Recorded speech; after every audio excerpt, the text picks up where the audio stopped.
자, 이제 세 번째 시간이 돌아왔습니다. 우리가 3장을 공부를 하는데, 자, 이번에는 진리에 관해서 우리가 한번 배워보려고 합니다.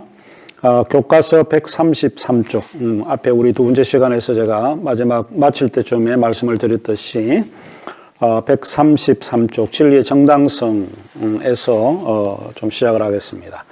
진리란 무언가 하는 것입니다. 인식론에서 제일 중요한 개념이 아무래도 진리이겠죠.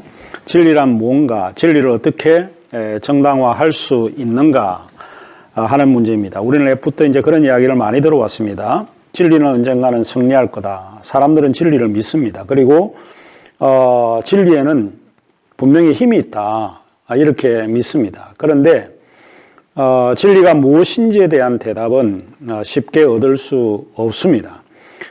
우리 성경을 사랑하는 사람들이 이 성경을 보게 되면 빌라도를 우리가 만나게 되는데 빌라도는 사람들을 선동했다는 이유로 바리새인들에 의해서 기소되었던 그리스도에게 이런 질문을 던집니다.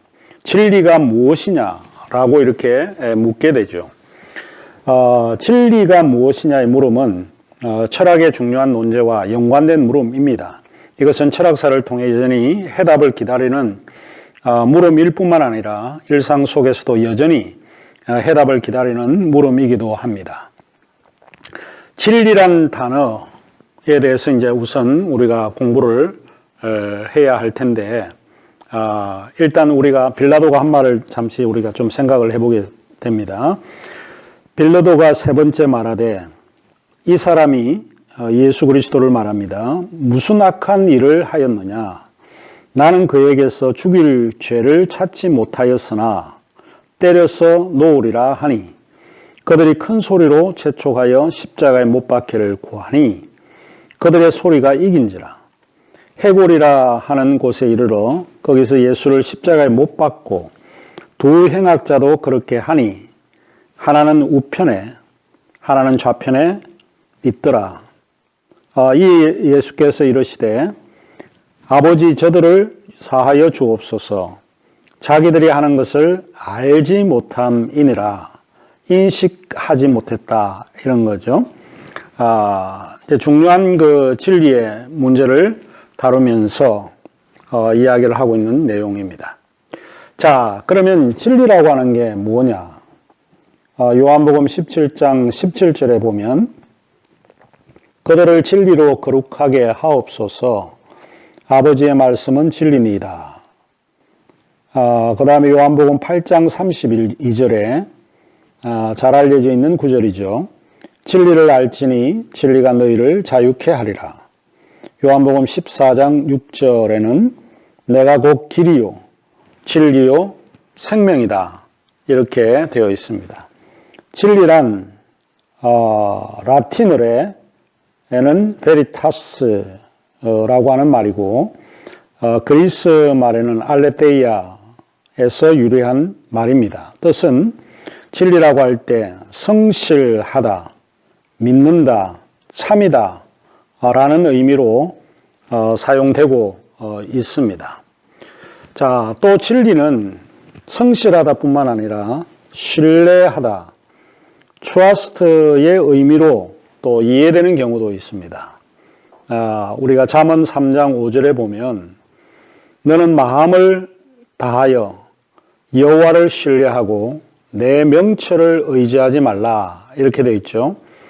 NIV 성경 9절에는 Trust in the Lord with all your hearts and lean not on your own understanding. 지가 빠졌네요. 이 라틴에는 피두시암이라고 하는 말입니다. 피두시암 인 도미노. 그래서 주님 안에서 신뢰하라 라고 하는 이제 뜻으로 사용되기도 합니다.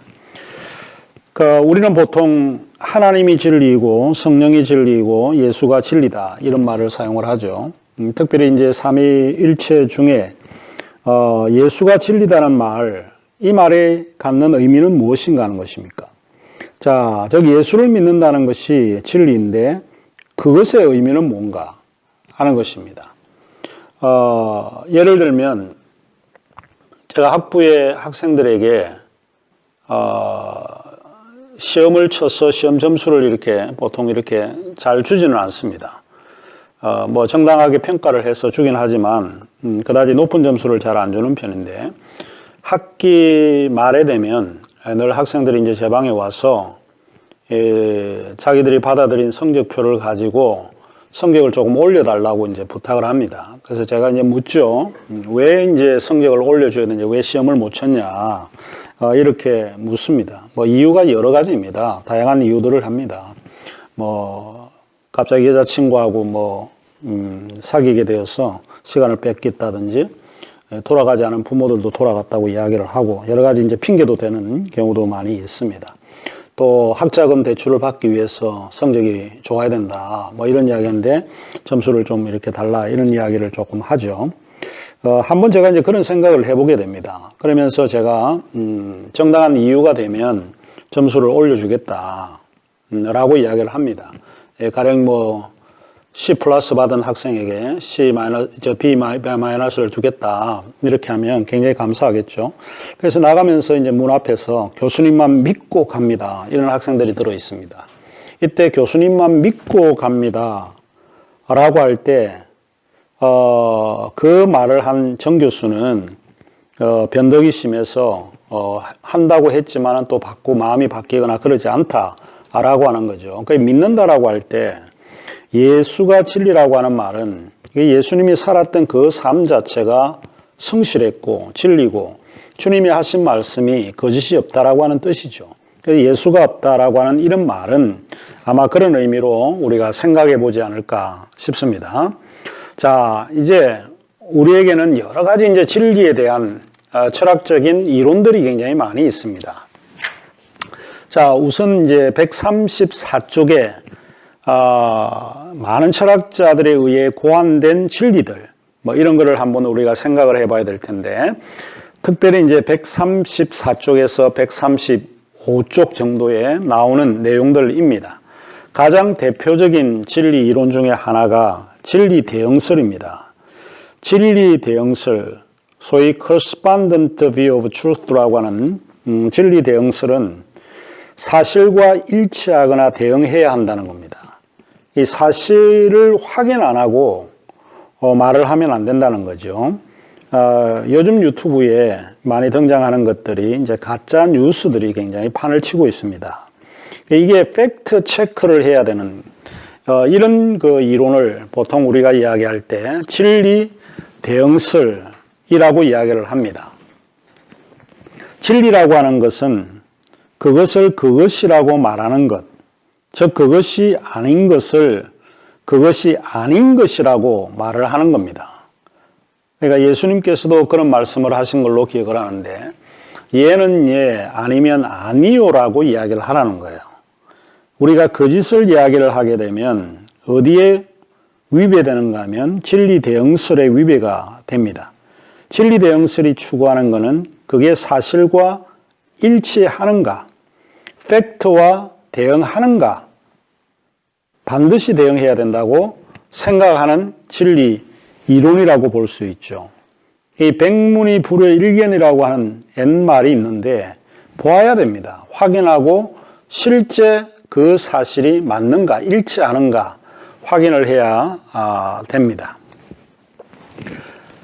신명기 18장 22절 이후에 나타나는 구절 속에서도 아마 당시에도 여러 예언자들이 많이 있었던 것 같습니다. 그 예언자가 주님의 이름으로 말한 것이 그대로 이루어지지 않으면 그 말은 주님이 하신 말씀이 아니다. 주님의 말씀을 대언해서 이야기를 할 때 이게 실제 사실이 되는가 아니는가를 통해서 그 사람이 참된 예언자인가 아닌가 하는 것을 우리가 알 수 있다 하는 것이죠. 그러면 왜 진리 대응설이 오늘 우리에게 필요한 이론인가 하는 것입니다. 진리 대응설이 배격하는 것은 착각, 환각, 꿈 같은 것을 배격을 합니다. 대부분 이제 현실 세계와 동떨어진 이런 것들에 대해서 이제 반대하는 그런 경우라고 할 수 있는 거죠. 여기 진리 대응설을 주장하는 철학자들은 논리 실증주의자, 정기 비트겐슈타인, 버트란트 로셀 이런 류의 사람들이 진리 대응설을 주장했던 사람들입니다. 우리가 시간이 부족하기 때문에 논리 실정주의, 정기 비트겐슈타인, 버트란트 로셀은 앞으로 우리가 자주 만나는 사람들이고 만나는 개념들입니다. 여기에서는 다음에 제가 설명을 하도록 그렇게 하겠습니다. 자, 그 다음에 이제 두 번째 이론이 있습니다. 두 번째 이론이 진리 정합설입니다. 우리 교과서 137쪽을 보시면 나오게 되는데 진리 정합설은 coherence라고 하는 게 이제 소위 이제 일관성, 정합성을 뭐 일과 같은 개념으로 사용을 하고 있습니다. 진리 정합설은 다른 견해와 모순을 일으키지 않는다는 겁니다. A란 사람은 이런 게 주장하고 B란 사람이 이거를 주장하게 되면 서로 모순이 일어나게 되면 이거는 정합적이지 않은 거죠. 그래서 진리는 하나 두 사람이 일치를 봐야 되는 이야기입니다. 다시 말하자면 판단에 대한 진술의 참과 거짓은 지금까지의 판단 체계와 지식 체계와 부합해야 한다는 겁니다. 이게 이제 진리 정합선입니다. 조금 이제 설명을 하자라고 하면 진리라고 하는 것은 개별적이고 단편적인 게 아닙니다. 전체적인 체계를 이루는 것이다. 프란시스 브래들리가 이제 그런 주장을 했는데 진리라고 하는 것은 정합적이 된다라고 할 때 단편적인 게 아니고 전체적인 체계를 이루는 것이어야 그게 진리다라고 하는 거죠. 종종 우리가 이제 이런 이야기를 합니다. 예를 들면 너는 하나는 알고 둘은 모르는 거나 그러는 거죠. 그러니까 자기가 알고 있는 게 진리라고 생각하고 믿고는 있지만 단편적인 거라고 볼 수 있는 거죠. 그런 거는 진리 이론에 맞지 않는 내용이라고 볼 수 있습니다. 과거의 경험적 지식과 다르지 않다면 그것은 진리이지만 문제는 경험적 지식이 선택적일 때는 진리의 판단이 모순을 일으키게 된다라고 보는 거죠. 진리 정합설을 주장하는 철학자들은 블랜샤드, 브래들리 이런 류의 사람들이 있습니다. 상당히 진리 정합설은 논리성을 요구하는 이론이라고 볼 수 있습니다. 자, 그 다음에 이제 우리가 보아야 될 세 번째인데 그게 139쪽에 나옵니다. 진리 실용설이라고 보는데 우리가 실용주의라고 하는 말을 많이 여러분이 들어보실 거라고 생각을 합니다. 진리 실용설은 사물의 가치와 유용성 혹은 뭐 결과에 따라서 판단하고 받아들이는 견해입니다. 진리 실용설, 프래그매티즘이라고 보통 이야기하는데 여기 가장 대표적인 이제 사람이 윌리엄 제임스입니다. 뭐 상담 공부를 할 때도 윌리엄 제임스가 많이 등장을 하지만 원래 철학자입니다. 보통 이제 미국의 철학을 이야기를 할 때는 두 가지 철학을 이야기하는데 하나는 과정 철학이라고 하는 게 있고 또 하나는 실용 철학이라고 있습니다. 그래서 이 윌리엄 제임스, 존 두이 뭐 이런 류의 사람들이 미국의 실용 철학을 만들어 냈죠. 그러면 진리라고 하는 것은 뭔가 한 겁니다. 진리는 만족스러워야 되고 효과가 있어야 되고 편리해야 된다는 거예요. 실용이라고 하는 기준에 맞지 않으면 그거는 진리가 아니다, 참이 아니다 이렇게 주장을 합니다. 그 윌리엄 제임스가 한 말 가운데 유명한 말이 있는데 신은 실제로 영향을 미치기 때문에 실제한다는 거예요. 신이 존재하냐 존재하지 않느냐라고 하는 거를 아무리 논리적으로 검증하려고 하고 이렇게 논증해봐야 탁상공론에 불과하다는 겁니다. 그래서 신을 아는 게 아니라 신이 실제로 내가 신을 믿어서 그 신이 내 삶에 영향을 주고 내 삶을 바꾸어 놓고 내게 행복을 준다라고 하면 그거는 신이 실제한다는 겁니다. 신은 실제로 내게 영향을 미치기 때문에 실제하는 거지 논리나 이런 거에 의해서 합리적인 거를 그 형식을 따라서 신을 이해할 수는 없다 이렇게 보는 겁니다. 또 진리 실용설이라고 하는 게 결과도 굉장히 중요합니다. 결국은 우리가 이게 진리냐 아니냐 모르죠. 그 결과를 보면 저 사람이 참이었구나, 참이 아니었구나 하는 것을 알 수 있다는 거죠. 이 성경의 마태복음 7장 16절에 뭐 적절한 성경 구절로 비유가 되는지는 모르겠지만 그의 열매로 그들을 알지니 가시나무에서 포도를 또는 엉겅퀴에서 무화과나무를 따겠느냐.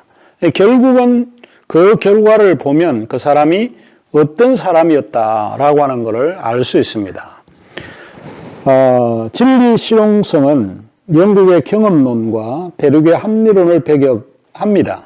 그리고 그들이 주장하는 것은 소위 이제 현금 가치, 캐시 밸류를 믿습니다. 돈은 힘이 있습니다. 돈은 가치가 있습니다. 제가 10,000원짜리 지폐를 가지고 아무리 더럽고 시궁창에 빠져 있는 돈을 가지고 여러분에게 준다고 해도 거절할 사람이 없습니다. 왜냐하면 돈은 가치가 있거든요. 그러니까 현금은 밸류하다는 거예요. 가치가, 현금 캐시 밸류라고 하는 게 분명히 있다. 이게 진리 실용성입니다. 진리 실용성을 주장하는 철학자들은 존 두이, 윌리엄 제임스, 찰스 퍼스는 과학 철학자인데 이런 세 부류의 사람들이 소위 미국의 철학을 만들어냈고 진리 실용성을 주장했던 류의 사람들입니다. 그 다음에 최근에 이제 논의는 잘 하지는 않지만 하나 더 진리 이론을 좀 주장을 하자면 진리 의미론이라고 하는 게 있습니다. 소위 이제 이 용어를 잘 사용을 하지는 않는데 의미론이라고 할 때 deflationic이라고 하는 건데 semantic view of truth라고 하는 겁니다. 이건 의미의 분석에 따라 진리를 인식하는 견해입니다. 그래서 의미론이라고 봅니다. 우리 교과서에 143쪽 밑에서 세 번째 줄에 진리의 의미론을 주장했던 사람들과 그들의 주장을 제가 언급을 합니다. 그런데 보통 진리 이론에서 최근에 진리 의미론에 대해서는 많이 언급을 하지 않고 있다라고 볼 수 있습니다. 자, 그러면 진리 의미론은 한마디로 이야기를 하자면 문장 이론이라고 볼 수 있습니다. 문장을 어떻게 쓰고 문장을 분석하는 데 관심을 갖는 거죠. 문장과 그것의 행동과의 관계를 분석하는 것. 이게 이제 진리 의미론이 추구하는 것입니다. 진리 대응설과 진리 의미론은 유사한 것 같은데 좀 틀립니다. 그거를 다음과 같은 문장에서 제가 조금 구분을 하자면 진리 대응성은 팩트, 사실 확인하는 것이고 또 그 다음에 이제 진리 의미로는 문장을 분석하는 거라고 이야기를 말씀을 드렸죠. 그러면 이를테면 박정희 대통령은 시해되었다. 이 문장은 진리 대응설의 문장입니다. 실제 박정희 대통령이 시해되었느냐, 됐지 않느냐, 사실관계 확인을 하는 문장입니다. 이와 반대로 박정희 대통령이 시해되었다는 것은 오보다 하는 거죠. 이거는 이제 문장이죠. 박정희 대통령이 시해되었다는 것, 이것은 이제 진리 대응설이지만 일어났던 그 과거의 팩트가 오보냐 오보가 하지 않냐 하는 것은 문장 이론에 속한다고 보죠. 그래서 박정희 대통령이 시해되었다는 것은 오보다라고 하는 문장은 일종의 다른 이제 문장 이론으로 합니다. 그래서 요 이제 네 가지가 진리에 관한 이론이고, 그 다음에 이제 마지막 결론적으로 나가면서 10장에 진리를 정당화하는 조건들을 볼 수 있는데 그 안에는 내적인 조건이 있고 외적인 조건이 있습니다. 내적인 조건은 경험론, 믿음, 성령의 내적 증거 이런 것들이 굉장히 중요한 조건들이고, 그 다음에 외적인 조건은 이성, 합리성, 문화, 언어 그런 거죠. 그러니까 우리가 어떤 진리를 가지고 있다라고 할 때 이런 내적인 조건과 외적인 조건이 동일하게 우리에게 영향을 미치고 있다라고 하는 것입니다. 자, 그러면 진리는 사실 그 진리 그 자체의 본성을 규정하기가 어렵습니다. 다만 진리를 정당화하는 그 조건에 우리가 보통 관심을 갖고 있다 하는 이런 생각을 좀 가지면 될 것 같습니다. 자, 그러면 이제 우리가 제4장은 우리가 만나서 공부를 해야 될 것 같습니다. 그러면 여기까지 오늘 수업을 여기까지 하고 마치도록 하겠습니다.